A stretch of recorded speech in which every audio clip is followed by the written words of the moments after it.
Muy bien, hermanos, entonces vamos a leer Apocalipsis capítulo 2, versículos 1 al 7 y lo haremos todos juntos. La palabra de nuestro Dios dice así: escribe al ángel de la iglesia en Éfeso, el que tiene las 7 estrellas en su diestra, el que anda en medio de los 7 candeleros de oro, dice esto: yo conozco tus obras y tu arduo trabajo y paciencia, y que no puedes soportar a los malos, y has probado a los que se dicen ser apóstoles y no lo son, y los has hallado mentirosos, y has sufrido y has tenido paciencia, y has trabajado arduamente por amor de mi nombre, y no has desmayado. Pero tengo contra ti que has dejado tu primer amor. Recuerda, por tanto, de dónde has caído, y arrepiéntete y haz las primeras obras, pues si no, vendré pronto a ti y quitaré tu candelero de su lugar, si no te hubieres arrepentido. Pero tienes esto, que aborreces las obras de los nicolaítas, las cuales yo también aborrezco. El que tiene oído, oiga lo que el Espíritu dice a las iglesias. Al que venciere, le daré a comer del árbol de la vida, el cual está en medio del paraíso de Dios. Oremos, hermanos. Amado Dios, bendito seas, Padre. Gracias por esta palabra tuya, Dios. Gracias por esta palabra que nos fortalece, que nos alimenta, que nos exhorta, Señor, y que nos edifica. Gracias por esta libertad que tenemos para reunirnos en tu nombre y para estudiar también tu palabra en tu nombre precioso. En este momento, Señor, te rogamos, te suplicamos una vez más que sea tu Santo Espíritu tomando el control de este tiempo en especial. Yo te pido nuevamente, Señor, que tú uses mi vida, que tú me uses a mí como una herramienta tuya, Señor, y que a cada uno de los que estamos hoy aquí delante de ti nos des un corazón que esté dispuesto a escucharte, un corazón que esté dispuesto a obedecerte, un corazón que esté dispuesto a seguirte, Señor. Háblanos, por favor, en esta tarde. Lo rogamos en el nombre de Jesucristo, nuestro Señor y Salvador. Amén. Amén. Pueden tomar sus lugares, hermanos. No es frecuente que uno tenga que predicar sobre el mismo pasaje 2 domingos seguidos, pero hay veces que el pasaje o el mensaje que contiene el pasaje es tan rico que es imposible abarcarlo en un solo sermón, en un solo mensaje. Así que por eso yo lo dividí en 2. Comenzamos la semana pasada y vamos a tratar de concluir el día de hoy.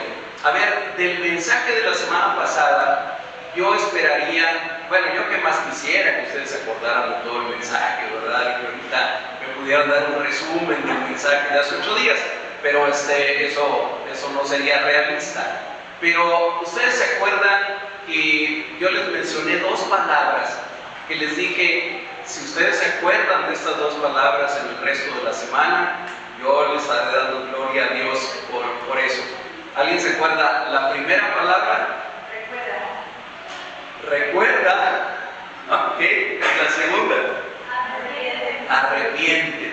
Ok, hablamos principalmente de esas 2 palabras tomadas de Apocalipsis 2:5, donde el Señor Jesucristo le está diciendo al ángel de la iglesia de Éfeso: recuerda, por tanto, de dónde has caído. Y hablamos sobre eso, sobre qué significaba acordarnos de eso.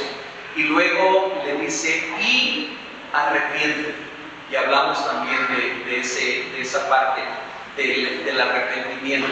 Bien, ese mensaje quiero recordar que es el mensaje que el Señor Jesucristo resucitado le da al pastor que estaba en la iglesia de Éfeso, a quien estaba como líder de esa iglesia, obviamente junto con el resto de la iglesia.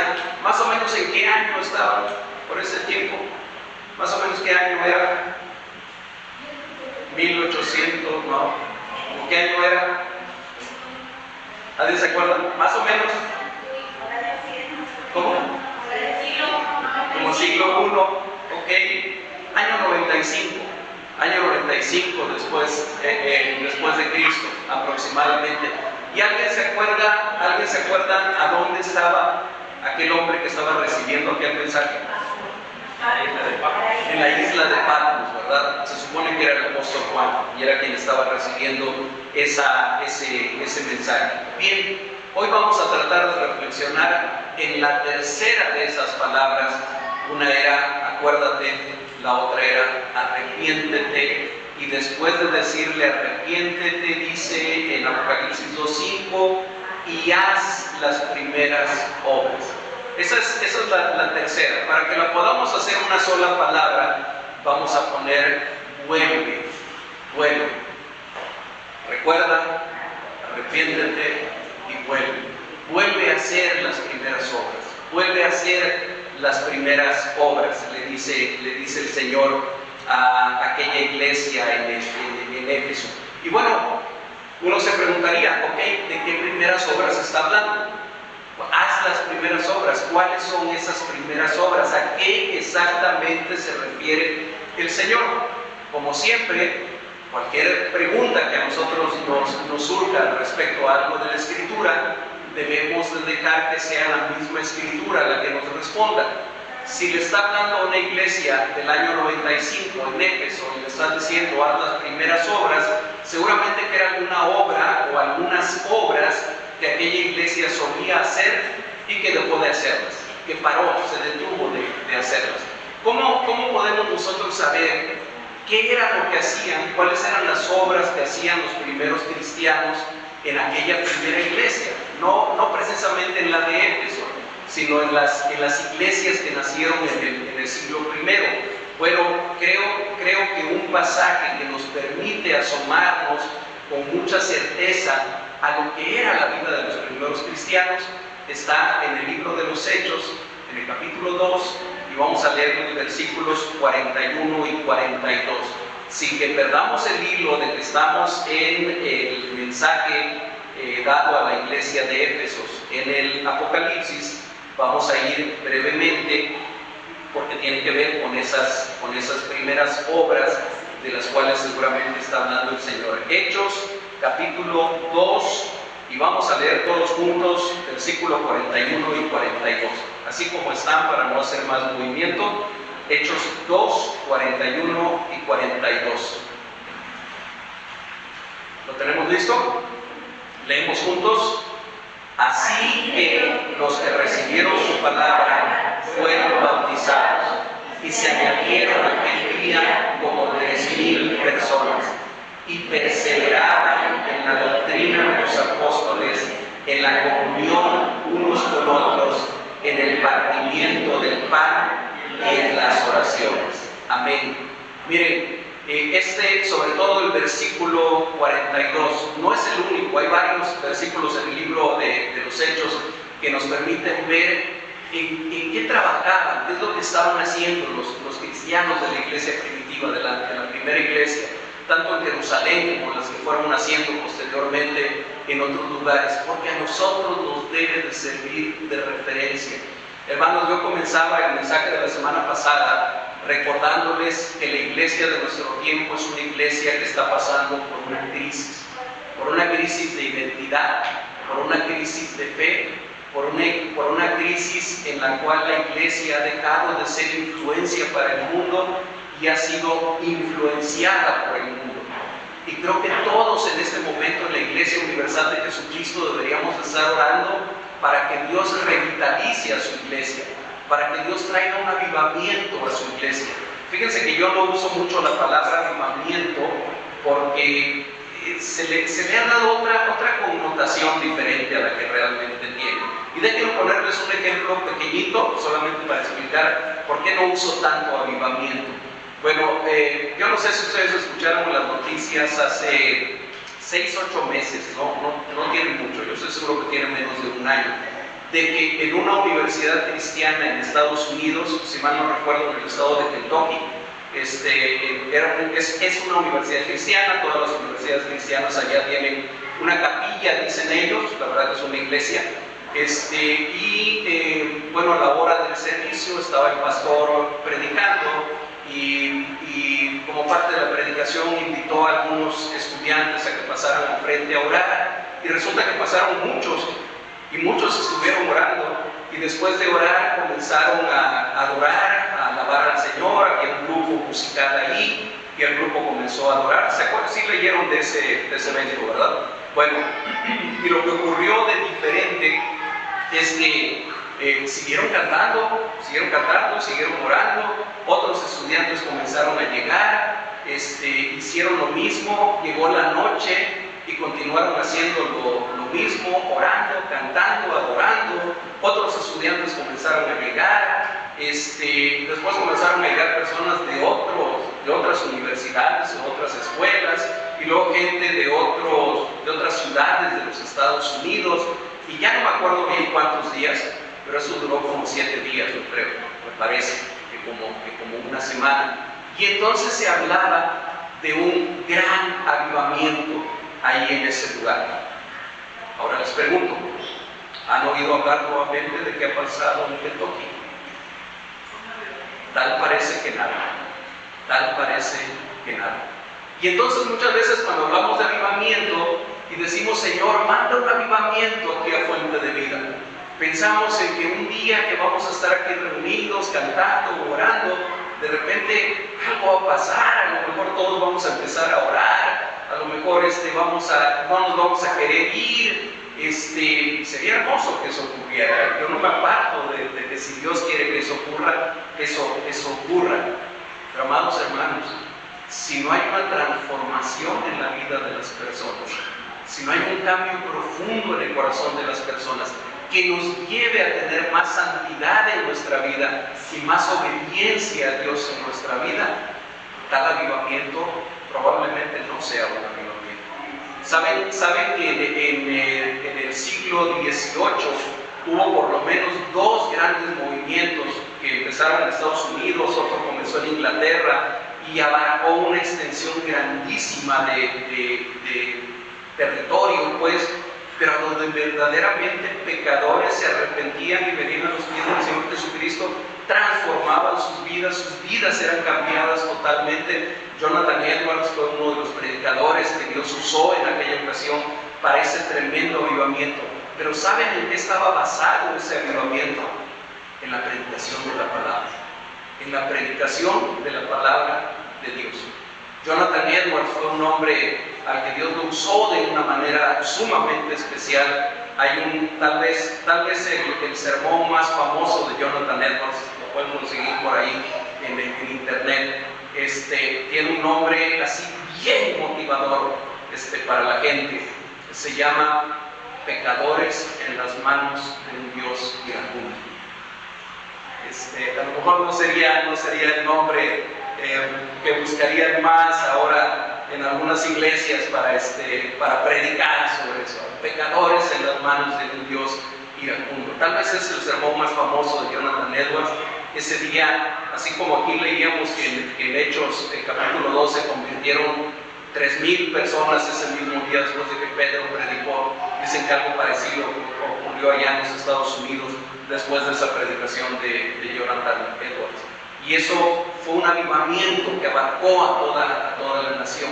La nación de Estados Unidos, hermanos, fue transformada, fue sacudida verdaderamente por aquellos hombres. No solamente fue Jonathan Edwards, hubo otros más, pero fue sacudida hasta sus cimientos. El tipo de sociedad, el tipo de cultura, el tipo de gobierno que comenzaron a tener. Eso es un avivamiento. Eso es lo que quisiéramos que ocurriera aquí en México, que ocurriera en Latinoamérica, que ocurriera en todas nuestras iglesias. Que hubiera una ola de transformación de las vidas por el poder de la palabra. ¿Qué deberíamos de hacer nosotros para que eso ocurra? De acuerdo con lo que dice la palabra de Dios, no con la ocurrencia que yo trajera el día de hoy. Creo que volver a las obras del principio, volver a las primeras obras. Y en esas primeras obras, de acuerdo con Hechos capítulo 2, versículos 42, dice que aquellos que se habían convertido y que se habían bautizado, siguieron haciendo algo más. Dice, y perseveraban. Ahorita les voy a decir en qué perseveraban, pero primero permítanme explicar. Dice el diccionario de la Real Academia Española de la Lengua que perseverar es mantenerse constante en la continuación de lo comenzado. Perseverar es mantenerse constante en la continuación de lo comenzado. Algunos sinónimos de perseverar son insistir, empeñarse, mantenerse. Es decir, vamos a encontrar aquí en este versículo que aquellos primeros cristianos en lo que se empeñaban, en lo que insistían, en lo que se mantenían, lo que continuaban haciendo, dice, en la doctrina de los apóstoles. ¿Y cuál es la doctrina de los apóstoles? Es más, primero, ¿qué es eso de doctrina? ¿Qué quiere decir doctrina? La palabra en griego que se traduce como doctrina es la palabra didache. Didache. ¿Quieren buscar un buen documento también en internet? Busquen la didache. Hay un documento, no es parte de la Biblia, no es escritura inspirada, pero es de los documentos más antiguos también de la iglesia primitiva, que se llama así, la didache. Y pueden comprar el libro también, por lo más seguro que lo pueden conseguir también en internet, y que contiene la enseñanza de los apóstoles. Ahora, ¿qué enseñaban los apóstoles? ¿Cuál era la enseñanza de ellos? ¿Cuál era su doctrina? ¿Cuál era su enseñanza? La que habían recibido de Jesucristo. La que habían recibido de Jesucristo. Si ustedes van a 1 Corintios capítulo 11, versículo 23, a donde el apóstol Pablo va a comenzar a hablar de la institución de la cena del Señor, se van a encontrar que les dice más o menos así: porque yo les entregué, o porque yo les enseñé lo que asimismo yo recibí también. Y después comienza a hablar de la cena del Señor. Cada uno de los apóstoles, cada uno de esos hombres habían recibido una enseñanza directamente del Señor Jesucristo y habían recibido la encomienda de pasar esa enseñanza a otros hombres y a otras personas. Pero déjenme irme un poquito más atrás. Lo que enseñó el Señor Jesucristo, ¿de quién lo había recibido? El Señor Jesús. ¿De quién? Del Padre, ¿verdad? El Señor Jesucristo dijo: las palabras que yo les doy no son mías, sino son del Padre que me las dio. Gloria a Dios por eso. Gloria a Dios. El Padre le dio palabra, le dio enseñanza al Señor Jesucristo. El Señor Jesucristo, el Dios Hijo encarnado, cuando llegó su momento, comenzó a enseñarle a mucha gente, pero especialmente a un grupito, un puñito de 12 hombres únicamente, a los que les pasó una enseñanza, ¿sí? Y aquellos hombres, aquellos apóstoles, su encomienda era pasar esa enseñanza a otros hombres, y a otros hombres, y a otros hombres, y a otros, hasta llegar a nosotros. Nuestra fe, lo que nosotros creemos, está cimentado en la enseñanza de los apóstoles. No puede estar cimentada en ninguna otra cosa, porque es la enseñanza de Jesucristo.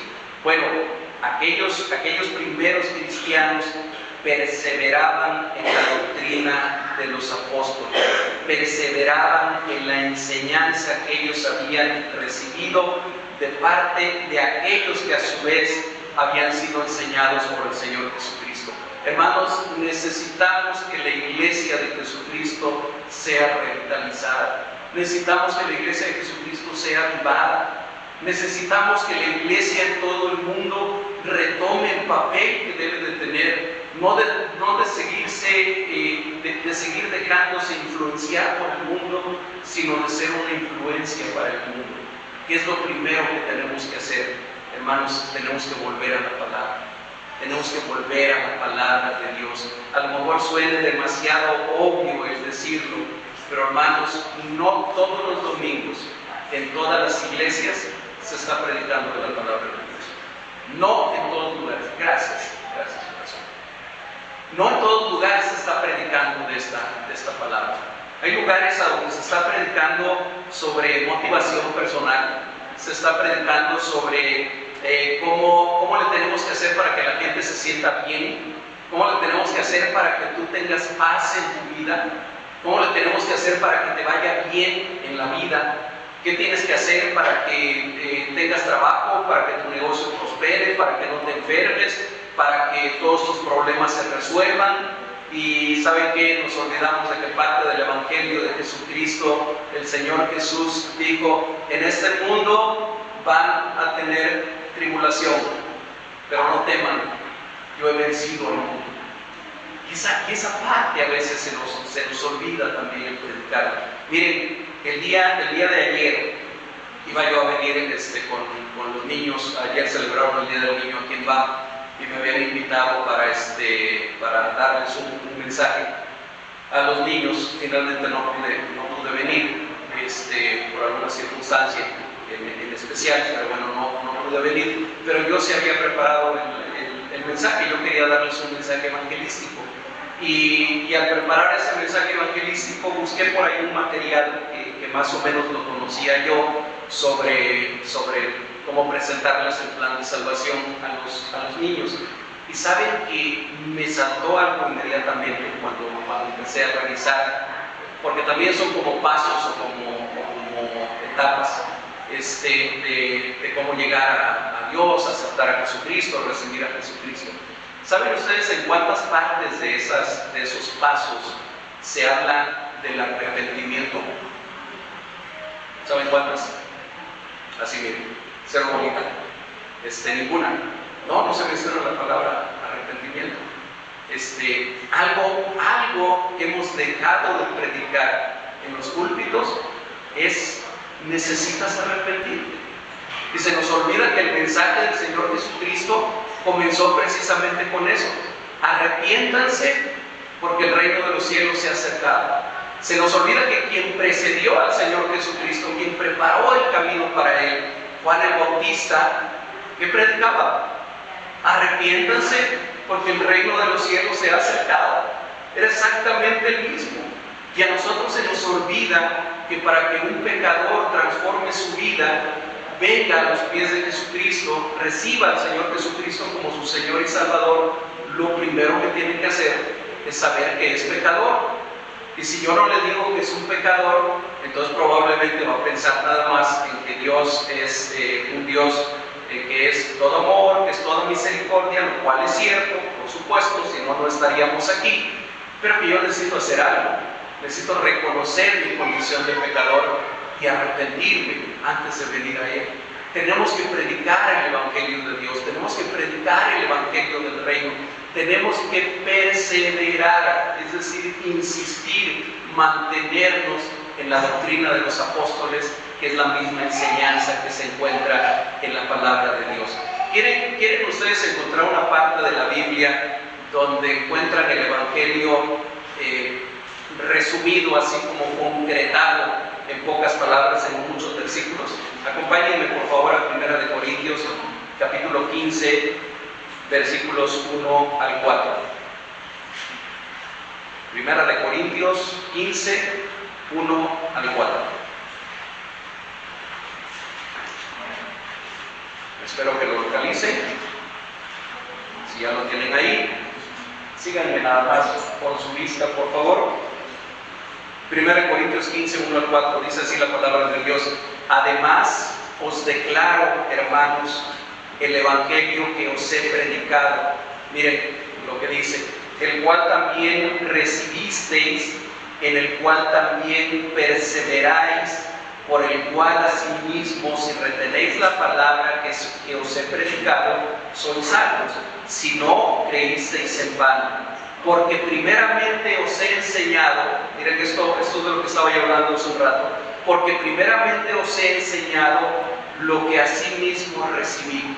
Y viene después un resumen del Evangelio: que Cristo murió por nuestros pecados conforme a las Escrituras, y que fue sepultado y que resucitó al tercer día conforme a las Escrituras.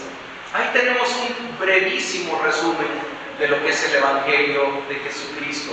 Dice Pablo: primeramente os he enseñado lo que asimismo yo recibí, lo que asimismo a mí me enseñó. ¿Quién me enseñó? Jesucristo, dice en otra parte Pablo, que Cristo murió por nuestros pecados, y si murió por nuestros pecados, lo primero que tengo que saber es que soy pecador.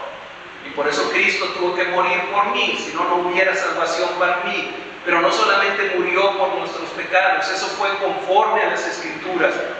que fue sepultado y que resucitó conforme a las Escrituras.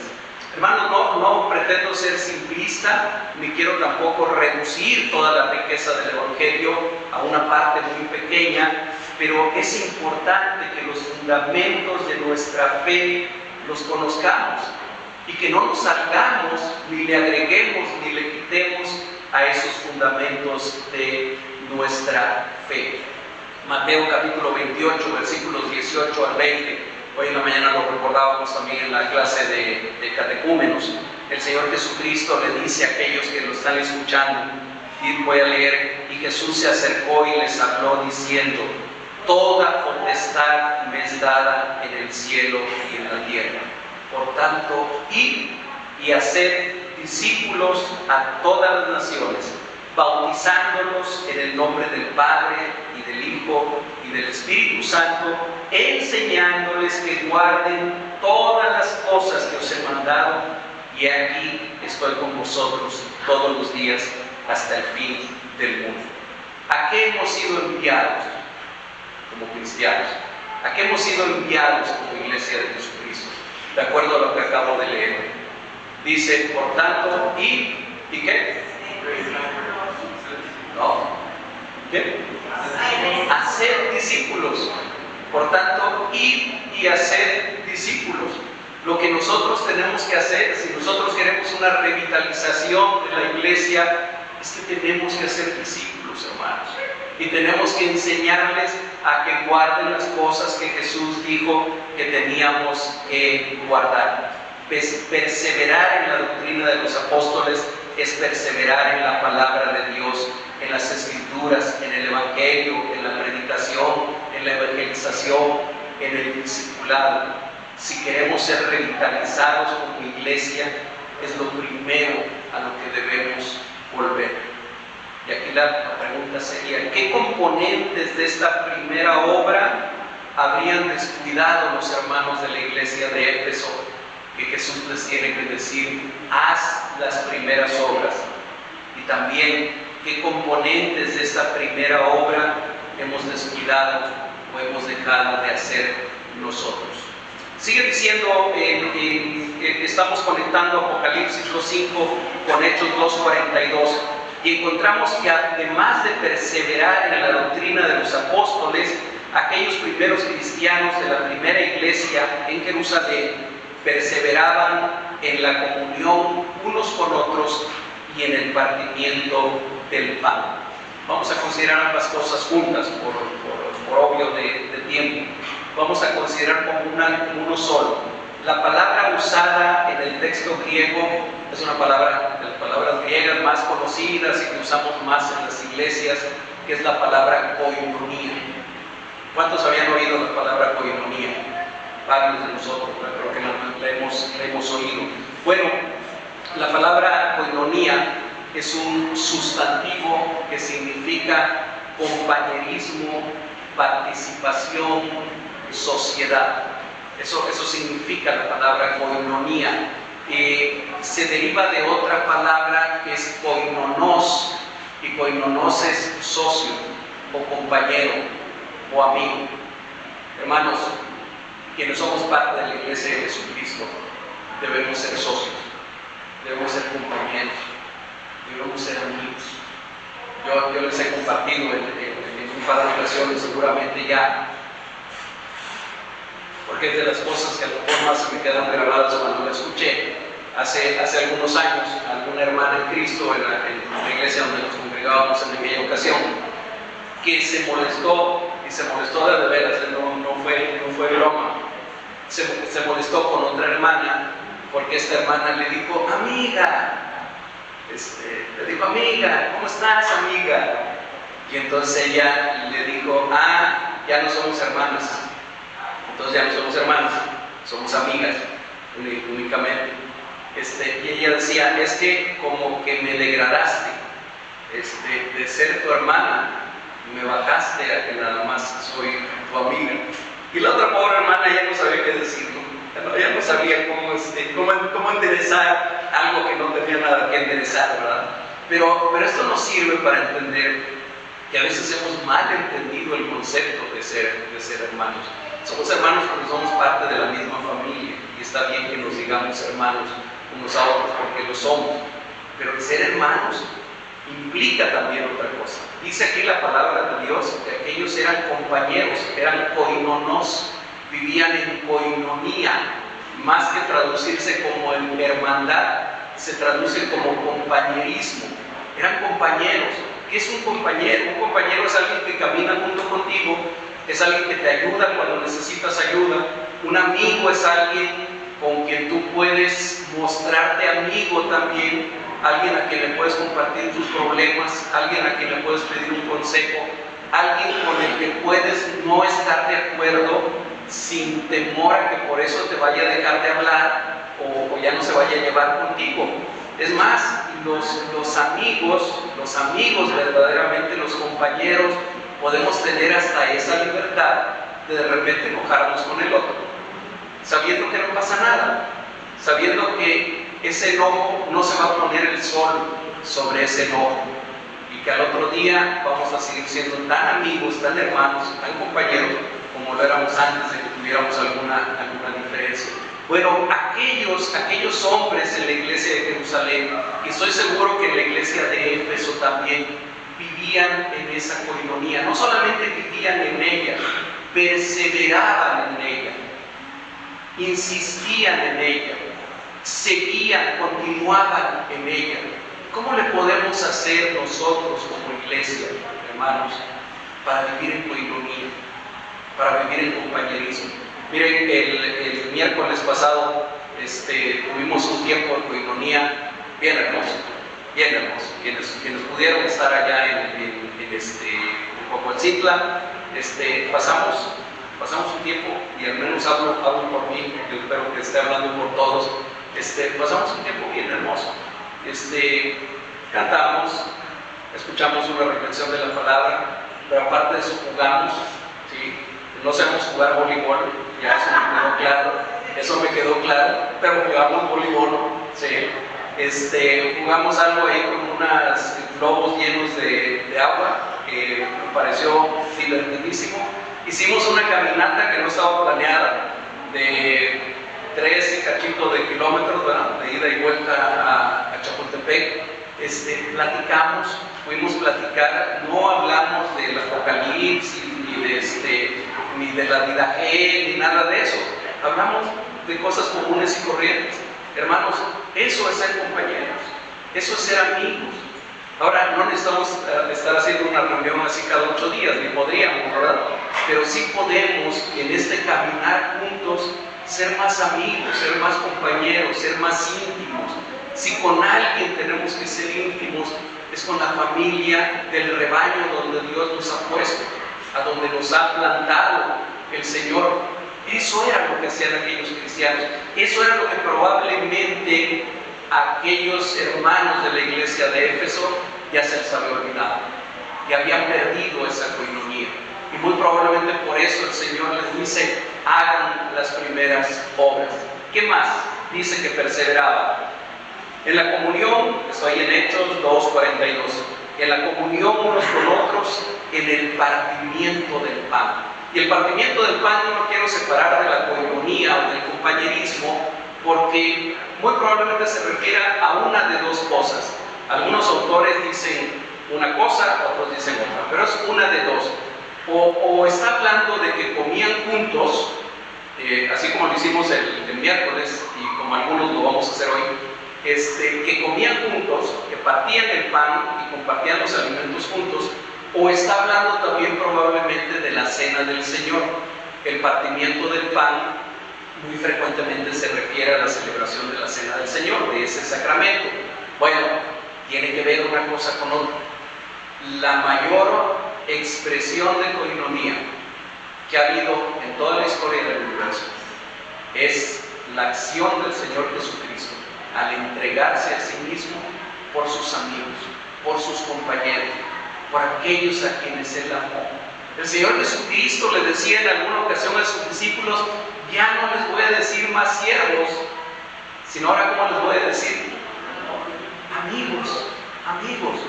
Dice, porque el siervo no sabe lo que hace su Señor. Sin embargo, yo les digo todo lo que voy a hacer. Así que ya no les diré más siervos, les diré ahora amigos. Y en alguna ocasión también que hablaba sobre el amor, dice, porque en esto se conoce el amor, en que alguien esté dispuesto a dar su vida, ¿por quiénes? Por sus amigos. Otra vez dice, por sus amigos. Cuando nosotros celebramos la cena del Señor, cuando celebramos la comunión, hermanos, estamos recordando el acto supremo de amor y de amistad que el Señor Jesucristo llevó a cabo en la cruz del Calvario, al entregarse a sí mismo, al entregar su vida para que nosotros pudiéramos tener vida. Eso es parte de la misma coinonía. Entonces, ya sea que Hechos 2:42 se refiera a la comida común y corriente, o que se refiera a la cena, a la celebración de la cena del Señor, entendemos que aquellos hermanos perseveraban, insistían en hacer eso. Y voy con el último punto en el que perseveraban. Dice, en el partimiento del pan y en las oraciones. En las oraciones. Si en algo perseveraban, era también en orar. Era lo que insistían, lo que se empeñaban aquellos primeros creyentes, y que tal vez los hermanos de Éfeso habían dejado de hacer. Amados hermanos, orar no es una opción ni para ustedes ni para mí. Yo voy a repetir eso. Orar no es una opción para nosotros. Orar es la esencia de nuestra vida cristiana. Orar es lo que nos sostiene como cristianos, es lo que nos sostiene en el caminar con Cristo. Si nosotros no tenemos una vida de oración, hermanos, y a lo mejor hasta les voy a caer gordo y les voy a chocar, porque esto lo he dicho un montón de veces, si tu tiempo de oración se reduce a los 3 momentos en que tú oras por los alimentos, en el desayuno, en la comida y en la cena, déjame decirte, hermanos, que tu vida espiritual está en serios problemas, está en verdaderos problemas. Si todo el tiempo que tú oras es cuando oras por los alimentos, porque también he escuchado decir esto, no, si oro por los alimentos. Si esa es toda tu oración, digo, gracias a Dios que lo haces, ¿no? Sería peor que ni siquiera dieras gracias por los alimentos. Pero si ese es todo tu tiempo de oración, tu vida espiritual está en serios problemas. Y es algo que tienes que cambiar de inmediato en tu vida. Hermanos, necesitamos tener una vida de oración. No es algo optativo, no es algo que algunos súper cristianos lo hacen, que alguna gente que es súper espiritual oran mucho porque son muy espirituales. No hay otra forma de que tú tengas a Cristo en tu vida, no hay otra forma en que tú te mantengas unido a la vid como el pámpano, si no es por medio de la oración, si no es pasando tiempo a solas con tu Señor, si no es pasando tiempo en intimidad con Él. Y yo no te voy a decir aquí si deben de ser 10 minutos o 15 o 1 hora o 2 horas. Que el Señor te revele eso, que el Señor te muestre eso, que el Señor te diga cuánto tiempo debe de ser. Pero sí te puedo asegurar que no es la oración con los alimentos tres veces al día. Necesitas tiempo exclusivo para orar, necesitas tiempo exclusivo para estar a solas con el Señor, para leer la palabra, no para cumplir con los 3 capítulos o los 4 capítulos del programa de YouVersion, sino para meditar en la palabra de Dios. A lo mejor te agarran nada más 2 o 3 versículos, pero en los cuales estés meditando tú a solas con tu Señor. Eso era lo que hacían aquellos discípulos y es lo que tenemos que hacer nosotros. No tenemos que buscar estrategias de crecimiento o estrategias para ver cómo atraemos aquí a los chavos, cómo atraemos a la gente. Vamos a conseguir un grupo de rock que venga aquí a tocar rock cristiano o algún otro tipo de música. Ya por ahí supe que a alguien aquí le gusta la música, los cantos gregorianos. Así que ya dijimos que vamos a empezar a cantar cantos. No es cierto. Pero bueno, no necesitamos ni cantos gregorianos, ni rock cristiano tampoco. No es eso lo que se necesita para un avivamiento. Pero sí necesitamos orar, sí necesitamos estar de rodillas, sí necesitamos estar en coinonía. El Señor Jesucristo dijo: y en esto conocerán que son mis discípulos, si tuvieran amor los unos por los otros. ¿Y cómo tener amor si no convivimos? ¿Cómo tener amor si no somos compañeros? ¿Cómo tener amor si no podemos ser amigos aparte de ser hermanos? ¿Cómo podemos crecer en el camino del Señor si la oración no es parte de nuestra vida? Hechos capítulo 1, versículo 4, hablando de grandes avivamientos en la Biblia, hablando de grandes eventos en la Biblia. Hechos capítulo 1, versículo 4, dice que todos estos perseveraban unánimes en oración y ruego con las mujeres y con María, la madre de Jesús. Discúlpenme, porque no es 1.4, es 2.4. Hechos capítulo 2, ok, no es tampoco, Era 46, no 46. No, y todos perseveraban unánimes en oración y ruego. Perdónenme por haber traído mal la cita, pero Hechos 2:46.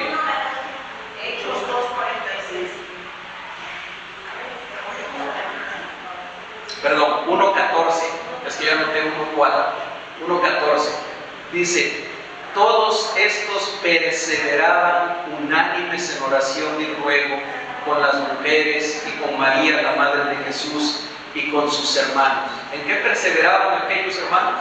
En oración y en ruego. Y ustedes saben lo que pasa en el capítulo 2. Ustedes saben qué ocurrió en el capítulo 2. Perseveraban, es decir, continuaban con empeño, insistencia, unánimes, es decir, juntos de común acuerdo en oración y en ruego. Hermanos, no solamente ahí en estos versículos. En Romanos capítulo 12, versículo 12, el apóstol Pablo, al hacer como otra vez un resumen de las recomendaciones que le está haciendo la iglesia de Roma, les dice: gozosos en la esperanza, sufridos en la tribulación, constantes en la oración. Gozosos, sufridos y constantes. 3 cualidades que es necesario que los cristianos desarrollemos para que las iglesias sean revitalizadas. 3 cualidades que quizás los hermanos de la iglesia de Éfeso habían perdido. Y nosotros deberíamos de preguntarnos también: ¿qué componentes de esta otra primera obra hemos descuidado o hemos dejado de hacer? Hermanos, ya para concluir, nuevamente quisiera pedirles que hiciéramos un alto en el camino y recordáramos las 3 palabras de exhortación en Apocalipsis 2:5. Recuerda, arrepiéntete y vuelve. Vuelve a hacer las primeras obras. La iglesia es la amada del Señor, es su esposa, es su cuerpo, es su pueblo y muchas cosas más. Esta iglesia es la destinataria de múltiples promesas de parte de Dios. Sin embargo, esta misma iglesia, y no estoy hablando solamente de nuestra iglesia local, la iglesia cristiana en general alrededor de todo el mundo, está en crisis y necesitamos con urgencia que Dios mande un avivamiento sobre ella, que Dios la revitalice, que Dios avive su fuego en medio de nosotros, en medio de su iglesia. ¿Y saben qué, hermanos? Dios quiere hacerlo. Dios quiere hacer eso. Lo sabemos porque lo dice la palabra de Dios. La palabra de Dios nunca nos anima a que seamos cristianos tibios. Es más, en el mismo libro de Apocalipsis, en una de las cartas siguientes a esta de la iglesia de Éfeso, en otra de las cartas, lo dice de una manera bien cruda. Y dice: ojalá, dice el Señor, ojalá que fueras frío o que fueras caliente. Pero por cuando eres tibio, ¿se acuerdan qué dice? Te vomitaré de mi boca. Qué fuerte esa palabra. Pero eso nos permite darnos cuenta que Dios no quiere la tibieza en nuestra vida espiritual. Dios no quiere la tibieza en la vida de las iglesias. Dice, qué tremendo que diga esa palabra, ojalá que fueses frío. Es como decir, ojalá que mejor no me hubieras conocido, ojalá que mejor no te hubieras acercado, ojalá que fueses frío o que fueres caliente. Pero como eres tibio, dice, te vomitaré de mi boca.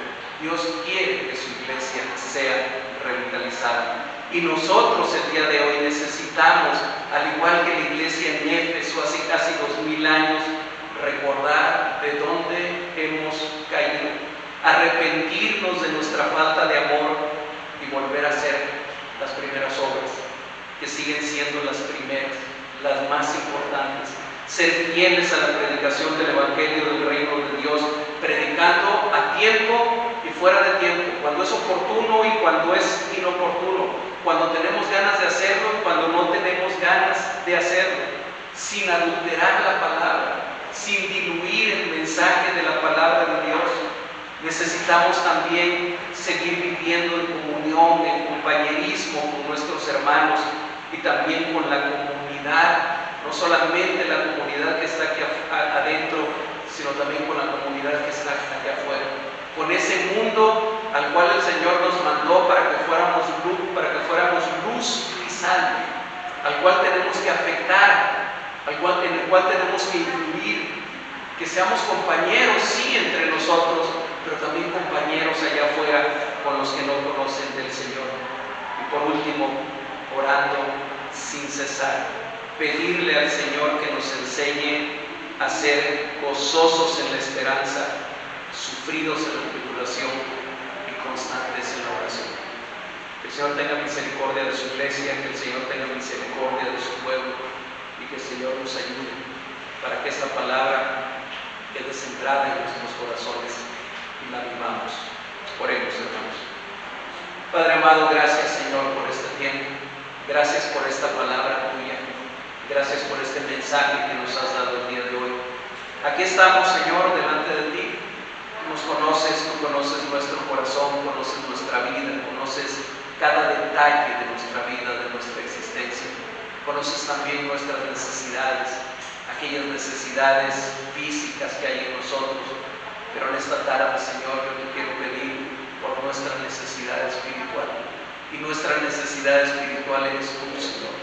Te pedimos, por favor, que tú tomes el control de nuestra vida, que tú nos guíes, Señor, para que seamos verdaderamente tus discípulos, que no seamos solamente cristianos nominales, que no seamos solamente personas que se reúnen en una iglesia determinada, sino que seamos discípulos tuyos y discípulos que vayan a discipular a otros, que vayan a enseñarles a otros las mismas cosas que tú nos has enseñado por medio de tu palabra. Gracias por lo que tú estás haciendo en este momento y gracias por lo que vas a seguir haciendo de aquí en adelante. Gracias, Padre. Oramos a ti, te lo suplicamos todo, en el nombre de Jesucristo, nuestro Señor y Salvador.